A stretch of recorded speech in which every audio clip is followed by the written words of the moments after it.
Tanpa tes lagi, begini aturan alih status P3 Parwaktu menjadi ASN penuh waktu menurut Permenpan RB nomor 9 2026.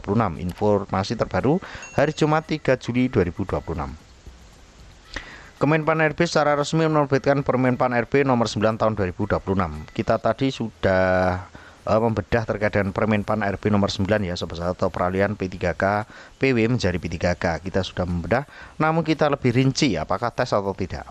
Regulasi yang paling dinanti dari jutaan tenaga honorer yang mengatur secara rinci mekanisme alih status P3K PW menjadi P3K saja.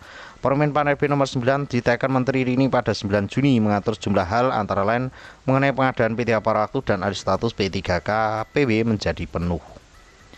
Alih status tanpa tes tetapi ada syaratnya. Berdasarkan penjelasan pasal-pasal krusial pada Permenpan RB 9 2026 tersirat, pemerintah memang mendesain skema transisi yang lebih berkeadilan bagi tenaga non-ASN yang sudah masuk dalam sistem paruh waktu.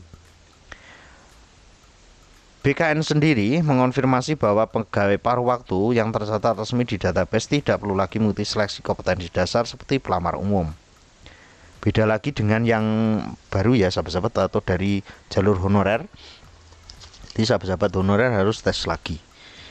Yang pertama, ketersediaan formasi instansi. Pengalihan status hanya bisa dilakukan jika instansi pemerintah tempat pegawai tersebut mengabdi membuka atau memiliki kuota formasi untuk posisi penuh waktu atau PPK-nya mengajukan usulan formasi ke Kemenpan RB dan akhirnya nanti Kemenpan RB me-ACC dan datanya nanti dialirkan ke BKN.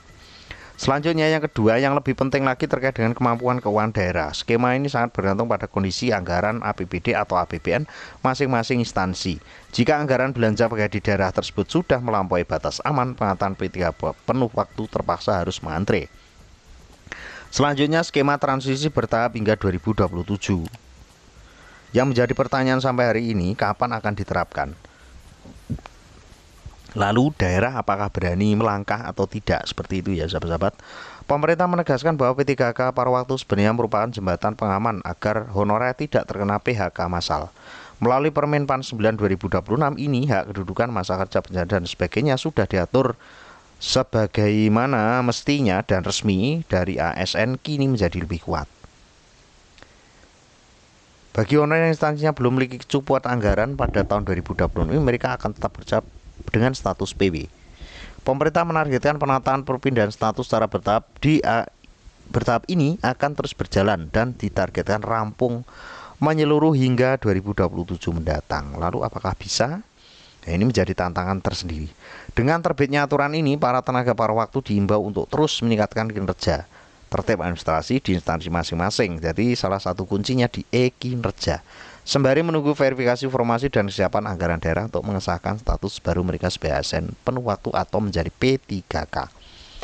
Lalu bagaimana terkait dengan peralihan P3K menjadi PNS, PP-nya mana dan sebagainya? Sampai hari ini itu sudah masuk di RI1 ya sahabat-sahabat. Jadi ring 1 atau di kelas paling elit terkait dengan usulan. Dan terus untuk gaungan P3K menjadi PNS sampai hari ini tidak padam, malah semakin berkobar.